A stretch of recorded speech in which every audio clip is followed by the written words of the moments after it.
오늘 제목이 언약 백성의 축복이다. 창세기 48장을 보면 우리 잘 아는 야곱이 요셉과 그 두 아들 에브라임과 므낫세를 축복하는 그런 내용입니다. 우리가 먼저 첫 번째 알아야 될 것은 언약의 백성의 축복과 그 크기와 그 다음에 깊이와 넓이가 얼마나 큰지 먼저 알아야 되겠죠. 우리 이스라엘이라는 이 의미가 원래는 야곱의 이름입니다. 한 사람의 이름인데 그 한 사람이 한 나라가 돼버렸어요. 어마어마한 축복 아닙니까? 언약 잡은 한 사람이 한 민족을 이루게 돼요. 그런데 이스라엘이라는 말이 하나님과 겨루어서 이겼다라는 말이에요. 이스라라는 말은 겨루어서 이기고 엘은 하나님, 엘로힘 하나님이고 하나님과 겨루어서 이겨. 우리 세상에 하나님을 이길 사람이 있어요, 없어요? 사실은 없죠. 그런데 하나님과 겨루어서 이겼다라는 말은 하나님이 야곱에게 져줬다는 거예요. 왜요? 아들, 딸이 아니면 절대 져주는 게 없어요. 그렇죠? 남의 자식한테 져줍니까? 남의 자식은 다 이겨야 되는데 자기 자식, 자기 손자들한테는 늘 져줘요. 바로 하나님이 내 백성이기 때문에, 내 자녀이기 때문에 그래서 자녀 요구를 다 들어주겠다는 거예요. 그게 이스라엘의 의미입니다. 그 얘기는 반대로 얘기하면 뭐죠? 하나님이 언제든지 돌보시겠다는 거예요. 네. 하나님이 그들의 음성을 듣고 그들의 요구사항을 다 들어주시고 다 져주면서까지 그들을 품어주시고 끝까지 사랑하겠다는 의미가 그 안에 있고, 두 번째 보면 메시아 안에 있는 비밀이 뭘까요? 왜 하나님 메시아를 보내느냐? 창세기 3장 사건을 보면 메시아가 이해가 되는 거예요. 선악과 따먹자마자 하나님이 떠나게 되고 죄 가운데 빠지고 마귀 자녀 됐어요.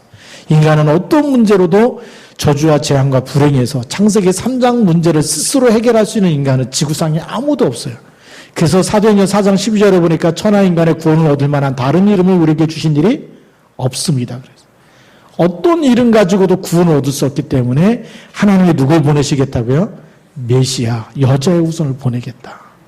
그래서 그리스도 붙잡게 되면 하나님 만나게 되는 줄 믿습니다. 또 죄와 사망의 법에서 해방되는 거예요. 그것뿐만이 아니라 사단의 머리를 깨뜨릴 수 있는 권세까지 주시는 것이 메시아 안에 있는 비밀이에요. 사실 메시아 그리스도 붙잡고 있으면 세상 모든 문제의 해답을 가지고 있는 거예요. 근데 우리 세상 모든 문제의 해답을 가지고 있는데 세상 모든 문제의 해답을 그리스도로 푸는 게 아니고 자꾸만 다른 것 가지고 풀려고 하니까 계속 문제가 해결이 안 돼요. 문제의 원인이, 병의 근원이 치유돼야 되고 문제의 원인이 없어져야 문제가 해결되는 거예요. 근데 우리는 문제의 원인은 놔두고 지금 생겨난 것만 자꾸 해결하려고 그래요. 돈이 없으니까 돈만 벌려고 그러는 거예요. 그렇죠? 어디가 아프면 원인을 찾아야 되는데 그 아픈 것만 막 약 바르고 이제 좋아지겠지 이렇게 기다리고 있는 거. 그 원인이 치유가 안 되면 계속 재발할 수밖에 없어요. 모든 문제의 원인, 그것을 해결하는 이름이 메시아고 그리스도인 줄 믿습니다. 세 번째 보면 말씀을 맡은 나라의 축복입니다. 하나는 이 메시아라는 이 언약을 누구에게 맡겼어요? 이스라엘이라는 나라에다 맡긴 거예요. 그러면 이스라엘 나라는 뭐 하면 되죠? 전 세계에 살리는 세계복음하는 데 하나님께 쓰임받으면 돼요. 창세기 12장 1절부터 3절에 보면 하나님이 아브라함에게 본토 친척 아비 집을 떠나 내가 내게 지시할 땅으로 가라. 메시아 오실 땅으로 가라는 메시아 언약을 맡겼어요. 너를 저주하는 자는 내가 저주하고 너를 축복하는 자는 내가 축복하리니 모든 열국이 너로 말미암아 복을 얻을 것이고 너는 복이 될지니라.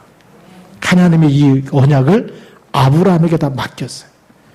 그래서 아브라함에게 맡기면서 아브라함이 이 언약을 계속 이삭에게 전달하고 이삭은 야곱에게 전달하고 오늘 야곱은 요셉에게 전달하면서 므낫세와 에브라임에게 전달하고 있는 거예요. 그런데 나중에 이 야곱, 이스라엘이 큰 민족을 이루게 되는 거예요. 그런데 이 언약을 놓쳐버리면 어떻게 되느냐? 네 번째, 깨닫지 못하는 자의 고난입니다. 분명히 우리에게 준 언약은 모든 문제, 인간에 있는, 이 세상에 있는 모든 문제를 해결할 수 있는 해답을 주셨고 모든 민족을 살리는 세계복음하는 언약을 주셨는데 근데 이 언약을 놓쳐버리고 되면 어떻게 되죠? 저주와 재앙이 따라옵니다. 그래서 출애굽기 5장에 보면 이스라엘 백성들이 요셉 이후에 지금 고센 땅에서 잘 먹고 잘 살지 않습니까? 흉년이 들어서 다 이주해 왔어요. 가나안 땅에서 고센 땅으로 이주해 와가지고 요셉 때 정말 잘 먹고 잘 살면서 어떤 어려운 흉년임에도 불구하고 정말 하나님이 풍성한 축복을 주셨는데 야곱도 죽고 요셉도 죽고 그래서 요셉을 알지 못하는 왕이 일어나고 보니까 언약을 놓쳐버리니까 어떻게 되느냐. 이스라엘 백성이 너무 강성하니까 전부 다 노예로 삼아버려요. 그럼 모세를 통해서 출애굽할 때 뭐라고 얘기하죠? 우리가 여호와께 희생제사를 드리려고 한다. 그랬더니 바로 왕이 출애굽기 5장에 보면 여호와가 누구냐라고 얘기해요. 뭘 잃어버렸다는 거죠? 언약을 놓쳐버린 거예요. 언약을 놓쳐서 노예가 되어요. 아무리 의식주 잘 먹고 잘 살아도요. 영적인 상태가 회복되지 않으면 그게 어디에 나와 있어요? 에베소 2장 3절. 전에는 우리도 다 같이 육체와 마음에 원하는 것을 해서 내가 하고 싶은 대로 내가 마음에 원하는 대로 내가 하고 싶은 대로 이렇게도 살아보고 저렇게도 살아보고 다 했는데 그러면 행복해야 되잖아요. 내 마음대로 내 욕심대로 다 했으니까 잘 살아야 되고 행복해야 되는데 성경에 보니까 본질이 안 바뀌었어요. 본질상 저주가 진노의 자녀예요. 그게 에베소서 2장 3절입니다. 잘 먹고 잘 산다고 해서 행복해지는 게 아니고 영적 상태 본질을 바꿔야 돼요. 내가 하나님 만나지 못하면 계속 진노가 따라오는 거예요. 오늘 깨닫지 못하면 이 언약, 하나님께서 중요한 언약, 세계복음할 언약과 이 땅의 모든 문제를 해결할 언약을 맡겼는데 그걸 깨닫지 못하니까 노예가 되어지고 출애굽할 때 여호와께 희생제사를 드린다 그랬더니 바로가 처음 듣는 소리는 여호와가 누구냐? 네가 처음 얘기하는 거 아니냐는 거예요. 언약 놓쳐버리고 예배를 실패해버리면 어느 날 노예 상태에서 그 고통과 저주 상태에 빠질 수밖에 없다는 것을 성경은 우리에게 말해주고 있어요. 자, 그럼 두 번째 우리 본문에 나타난 중요한 교훈들 우리가 보면 되겠죠. 첫 번째 야곱의 소원이 있습니다. 창세기 48장 1절부터 7절에 보면 야곱이 뭘 소원하느냐? 요셉이 가나안 땅을 잊지 않기를 소원합니다. 그래서 3절에 뭐라고 얘기했냐면 요셉에게 이르되 이전에 가나안 땅 루스에서 전능하신 하나님이 내게 나타나서 복을 주시며 루스는 뭐죠? 원래 그 야곱이 이름을 바꿨습니다. 누스에서 자다가 꿈속에 하나님께서 사닥다리 위에 계시고 천사가 오르락내락하는 걸 봤는데 이걸 베델이라는 이름으로 바꾸죠. 그래서 이 베델이 뭐죠? 여기가 바로 하나님의 집이다. 예, 그래서 여기다가 돌을 세우고 기름을 붓고 여기다가 내가 11줄 드리고 이 땅을 하나님께 나에게 영원히 주신 땅이다. 그리고 어디로 가든지 하나님이 너와 함께 있겠다. 이 약속을 딱 붙잡고 거기를 베델이라고 이름을 바꾸는데 그 옛날 이름의 성 이름이 누스라는 성이에요. 거기서 하나님을 만났다. 거기가 어디예요? 가나안 땅. 하나님이 메시아 보내겠다고 하는 약속의 땅. 예, 그 땅을 뭐라고 얘기하죠? 4절에 보니까 내게 이르시되 내가 너로 생육하고 번성하게 하여 내게서 많은 백성이 나게 하고 내가 이 땅을 내 후손에게 주어 영원한 소유가 되게 하리라. 이 땅을 그 땅에서 뭐 하라는 얘기죠? 메시아 오실 때까지 기다리라는 겁니다. 그래서 야곱의 후손들이 약속의 땅으로 가기를 소원하는 거예요. 이 땅을 왜 꿈에 나타나서 하나님 만나고 하나님 약속하신 것을 왜 요셉에게 전달합니까? 이유가 있잖아요.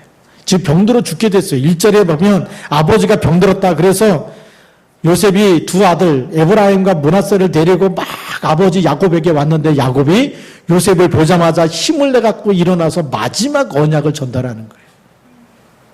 그 마지막 언약이 뭐죠? 메시아 오실 땅으로 가라는 거예요.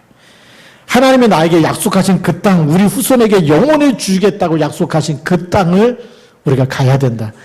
여기서 잘 먹고 잘 사는 게 지금 우리 소원이 아니라는 거죠. 여러분 마지막 유언장에 뭐라고 남길 겁니까? 뭐 어디 은행에 비밀번호로 뭐니까 가서 돈 많이 찾아갖고 잘 먹고 잘 살라는 겁니까? 그게 아니고 야곱처럼 이 언약을 남겨야 돼요. 우리가 그리스도 놓쳐버리면 생명이 없어요. 이 땅에 아무리 좋은 걸 다 가져도 저주와 재앙을 막을 길이 없어요. 그 세 번째 보면 애굽의 귀족보다는 이스라엘의 반열에 요셉의 두 아들들 두기를 소원했습니다. 5절에 보니까 뭐라고 얘기하냐. 내가 애굽으로 와서 내게 이르기 전에 애굽에서 내가 낳은 두 아들 에브라임과 므낫세는 내 것이라. 야곱이 뺏어가는 겁니까?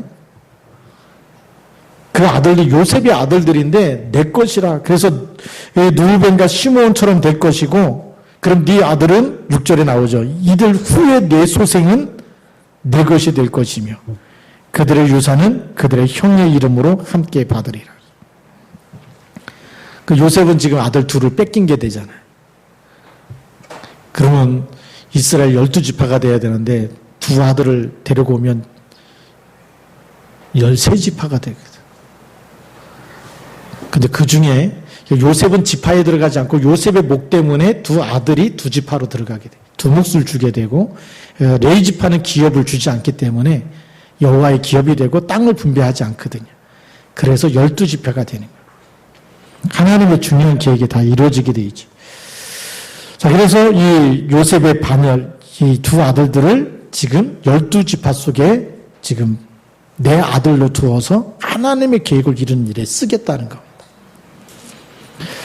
그러면서 또 얘기합니다. 뭘 얘기하냐면 라헬의 죽음을 상기시키면서 베들레헴을 잊지 말 것을 얘기합니다. 7절에 보면 내게 대하여는 내가 이전에 밧단에서 올 때에 라헬이 나를 따르는 도중 가나안 땅에서 죽었는데, 누구 얘기하는 거죠? 요셉의 엄마 얘기하는 겁니다. 엄마가 어떻게 되는지 알려줘야 되잖아요. 그 죽을 때 얘기해 줍니다. 그러면서 그것은 에브라까지 길이 아직도 먼 곳이라 내가 거기서 그를 에브라길에 장사하였느니라. 에브라는 곧 베들레헴이다. 베들레헴은 누가 태어나는 곳이죠? 예수님이 태어나는 곳이죠. 그래서 내 엄마의 무덤이 어디 있다고요? 베들레헴에 있다. 그리고 하나님이 주신 약속의 땅이 바로 가나안 땅이다. 계속 가나안 땅 가야 될 이유를 얘기해요. 영적으로도 가나안 땅 가야 되고, 그리고 육신적으로도 가나안 땅 가야 되고, 가야 될 이유를 100% 다 설명해 주는 거예요. 그래서 뭘 붙잡도록요? 혹시 영적인 거 놓쳐버리면 육신적인 이유에서라도 깨닫지 못하고서라도 가나안 땅 가라고, 내 엄마가 지금 베들레헴에 묻혔으니까 나중에 죽더라도 글로 가야 된다라고 얘기하고 있는 거예요. 어떤 사람은 어쩌다가 그리스도가 누군지 모르고 이렇게 교회 가보자 못 모르고 따라 나왔다가 예수 믿는 사람이 있어요. 그래도 축복받는 줄 믿습니다. 그쵸? 근데 어떤 사람은 예수 믿으면 뭐 하나님이 네 자녀를 축복하고 그런 이유 때문에, 육신적인 이유 때문에 온 사람도 있어요. 그래도 하나님이 축복하신 줄 믿습니다. 어떤 이유에서 왔든지 여러분들 그리스도를 붙잡으면 하나님의 언약이 성취되는 줄 믿습니다. 요셉의 그 두 가지를 다 설명하고 있어요. 자, 그리고 두 번째 보면 요셉의 소원이 있습니다. 12절 말씀해 보니까 요셉이 아버지의 무릎 사이에서 두 아들을 물러나게 하고 땅에 엎드려 절하고. 그게 뭐죠?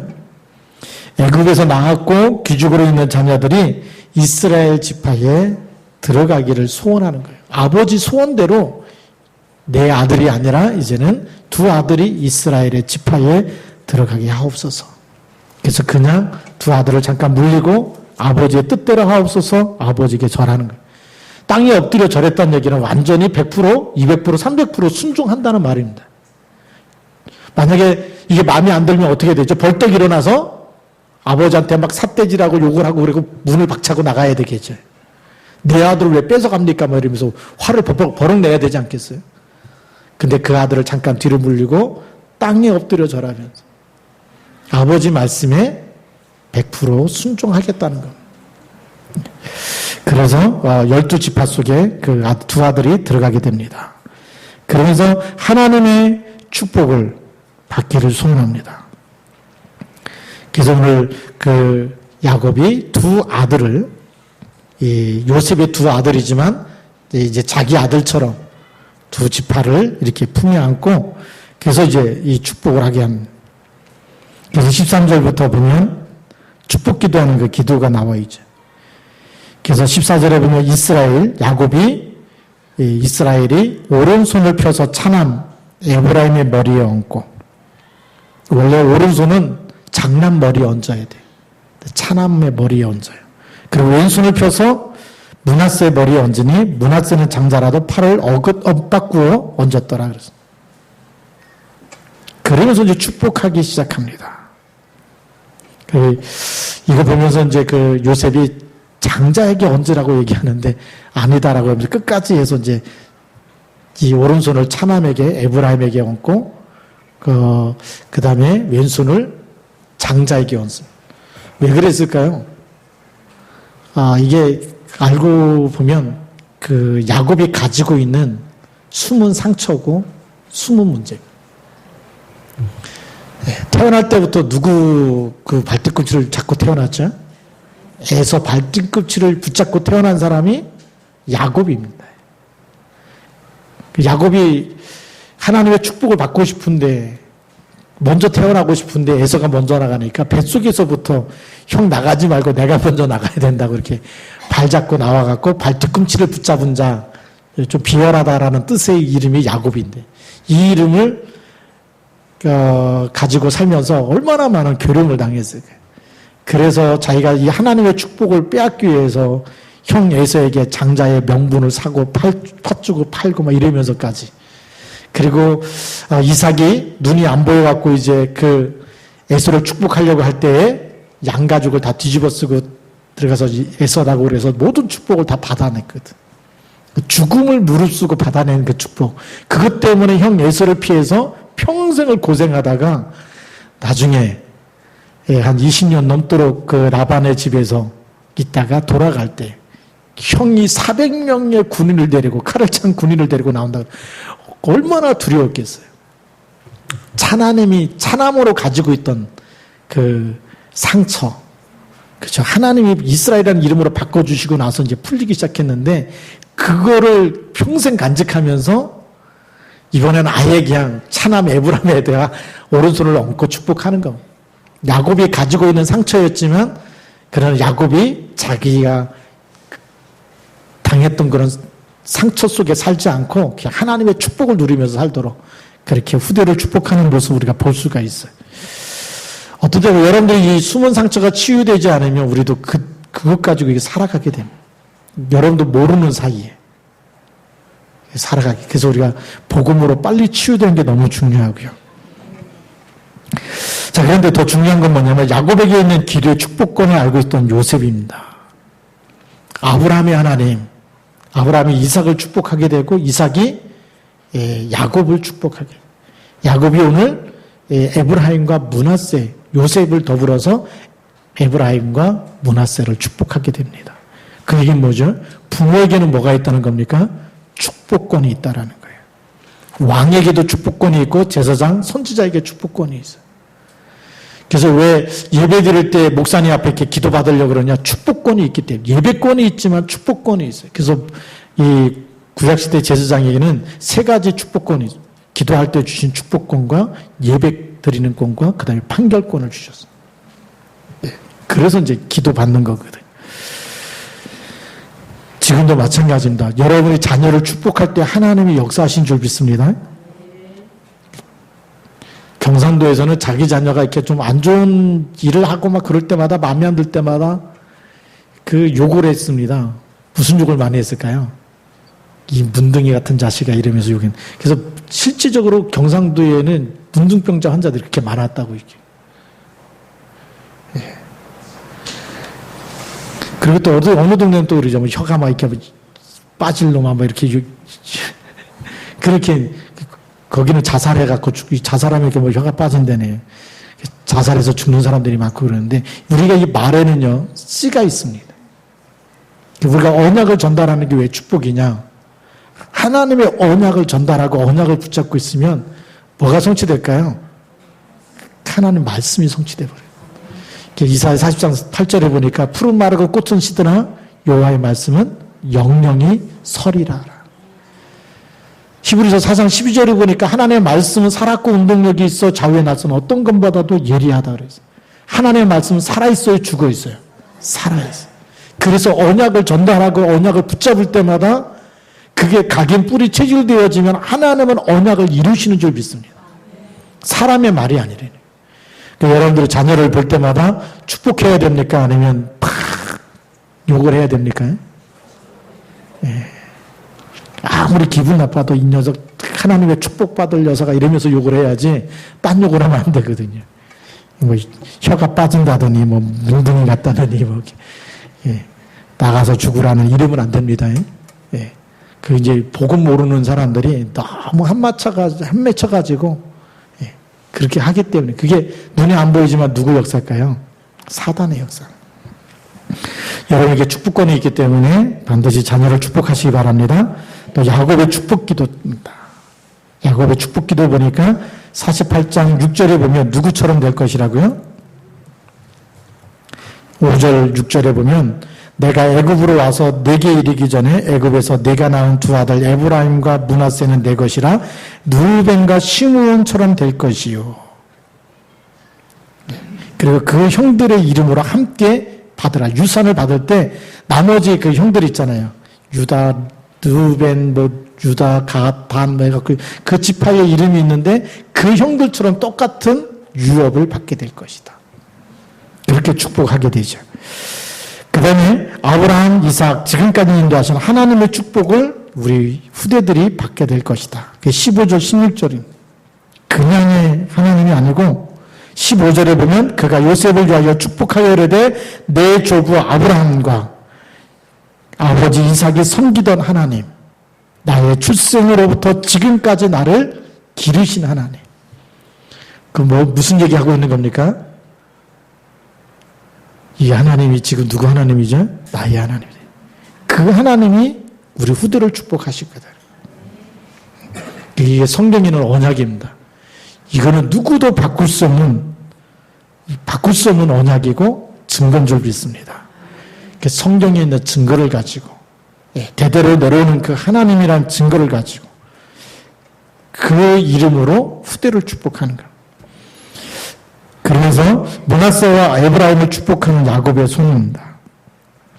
19절부터 21절까지 기록되어 있는데 19절에 보면 그의 아버지가 허락하지 아니하며 지금 막 왼손 오른손 바꿔서 이렇게 해달는데 허락하지 않고 이르되 나도 한다 내 아들아 나도 한다 그도 한 족속이 되며 그도 크게 되려니와 그의 아우가 그보다 큰 자가 되고 그의 자손이 여러 민족을 이루리라.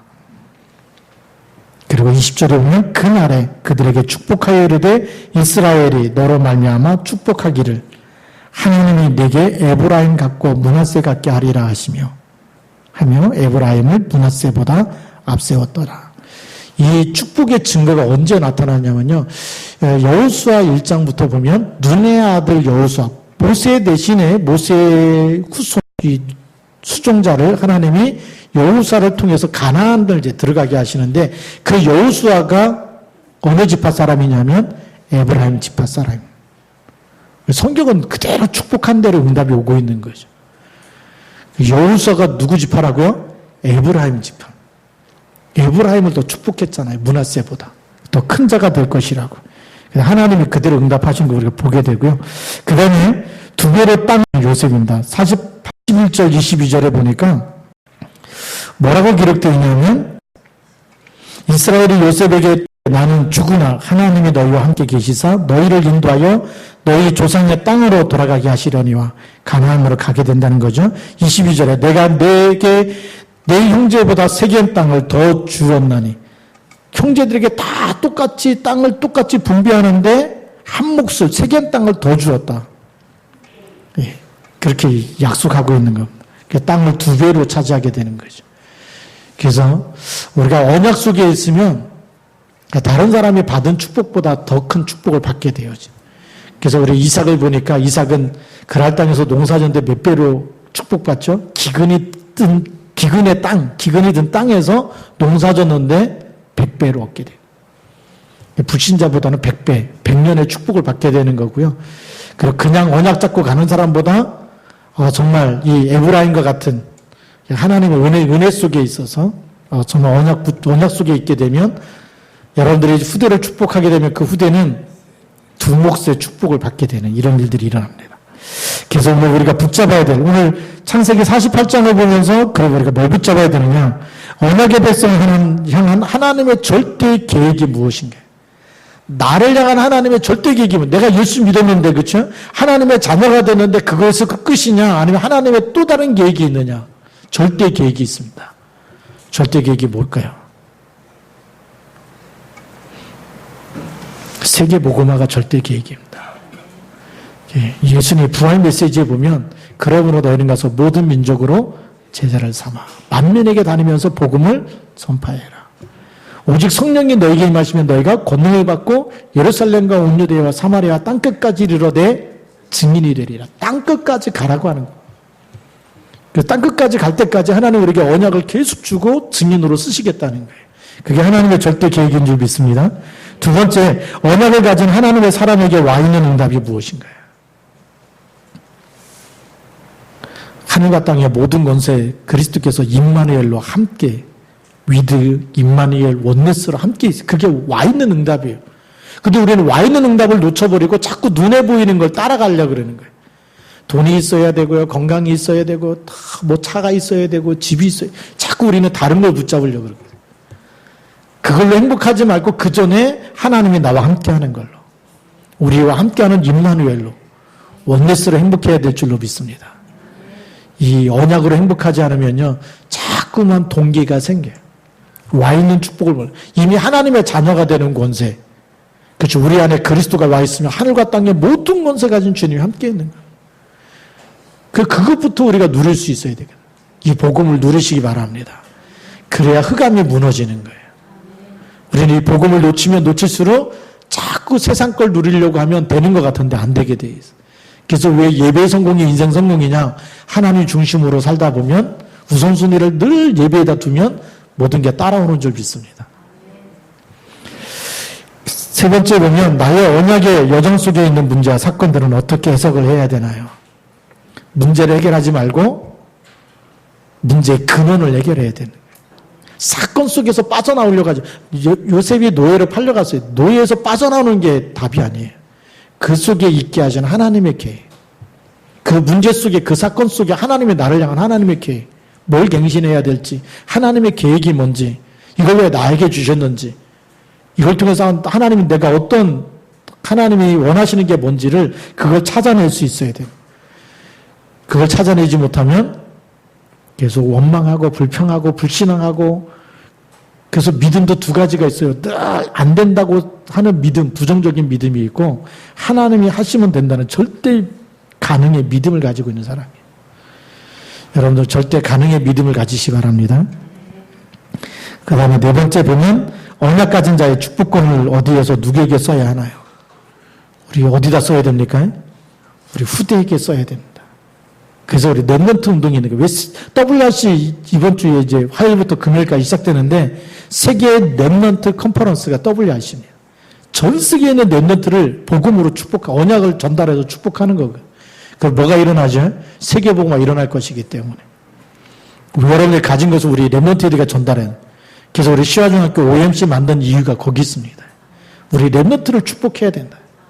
네. 여러분 자녀를 축복하시기 바랍니다. 자, 다섯 번째, 언약을 놓치면 어떻게 될까요? 노예가 됩니다. 몸이 끌려가는 노예가 아니라 일하는데 늘 돈 많이 벌었는데 주인이 다 가져가 버려.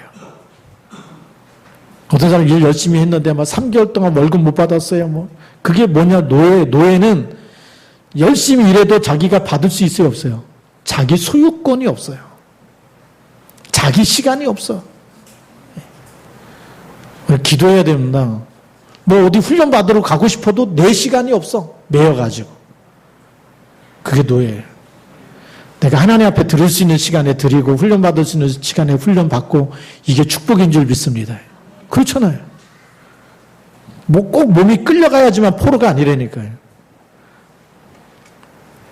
언약을 놓치면 내가 원하지 않는 게 계속 나를 묶어서 다른 데로 끌고 가는 거예요.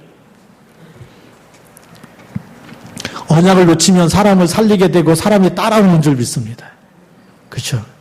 예, 그래서 여러분이 가는 곳에 계속 로마서 16장 일꾼이 만나지는 것이 그게 언약 가진 사람의 증거예요. 근데 이 언약을 놓치면 누구를 만나느냐? 가는데 조폭을 만나고 사기꾼을 만나고, 그쵸? 갔는데 또 이상한 자꾸 안 좋은 만남들이 일어나는 거는 누구 문제냐면 내 영적 상태 문제. 그래서 사람을 바꾸기 전에 누굴 바꿔야 되죠? 나를 바꿔야 돼요. 복음으로 행복할 수 있도록. 자, 마지막 6번째 보면, 복음을 깨닫는 사람은 모든 것을 보는 눈이 다릅니다. 후대를 보면 하나님이 이루실 일을 축복하게 되는 거예요. 야곱이 죽을 때가 다 됐는데 죽기 전에 요셉을 축복하면서 요셉을 통해서 하나님이 하실 일이 보여지는 거예요. 에브라임 지파와 므낫세를 축복하면서 하나님이 하실 일을 말해주고 있는 거예요. 우리는 여기서 잘 먹고 잘 사는 게 우리 목적이 아니다. 어디가 목적이에요? 가나안 땅. 예수님이 이 땅에 오셔서 우리에게 말씀하셨어요. 요한복음 14장 2절부터 6절까지 보면 내가 너희를 위하여 처소를 예비하러 가노니 가서 처소를 예비하면 다시 와서 너희를 나 있는 곳에 너희도 있게 하리라. 우리는 이 땅에 먹고 사는 게 목적이 아니라니까. 주님이 우리를 위해서 지금 예비하고 있는 처소가 있어요. 고센 땅에서 아무리 농사가 잘 되고 아무리 먹고 살기 좋고 뭐 다 좋아도 거기가 우리가 살아야 될 이유가 그 고센 땅에 있는 게 아니라 우리는 하나님이 주신 언약의 땅에 있다. 우리는 어디에 있어요? 전 세계가 복음화 될 때까지 언약 전달하는 것이 하나님이 나에게 업을 주신 이유고 학업을 주신 이유, 사업과 직장을 주신 이유인 거예요. 그걸 찾아내지 못하면 계속 먹고 살기 힘들 겁니다. 그래서 빨리 생각을 바꾸시기 바랍니다. 그럼 우리 후대를 보면서 우리 후대가 뭐 할 거죠? 하나님의 축복을 받아서 두 몫의 축복을 받고 가나안을 정복하게 될 것이고 언약을 전달하게 되는데 쓰임받게 될 것을 바라보면서 축복하시기 바랍니다. 언약이 희미하면 그게 안 보이는 거예요. 육신적인 건 누구는 서울대 갔다는데 우리 자식은 맨날 공부도 못하고 막 속상해갖고 그런 것만 보이는 거예요. 반대로 봐야 된다. 우리 자녀가 예배에 성공하고 있다면 최고 축복받은 사람인 줄 믿으시기 바랍니다. 네, 기도하겠습니다. 하나님 감사합니다. 우리가 언약의 백성의 축복이라는 말씀을 가지고 야곱, 이스라엘이 요셉을 축복하고 요셉에게 가나안에 가야 될 이유를 설명하고 또 에브라임과 므낫세를 축복하면서 또 12지파 속에 정말 끌어들어서 하나님의 중요한 계획을 이루는 일에 함께 인도받았던 것처럼 하나님 우리 후대들까지 교회와 후대와 우리가 하는 모든 일 속에 하나님의 절대 계획이 무엇인지 찾아놓고 기도하면서 하나님의 응답을 받는 하나님의 사람들로 축복하여 주옵소서. 주 예수 그리스도 이름으로 감사하며 기도드립니다.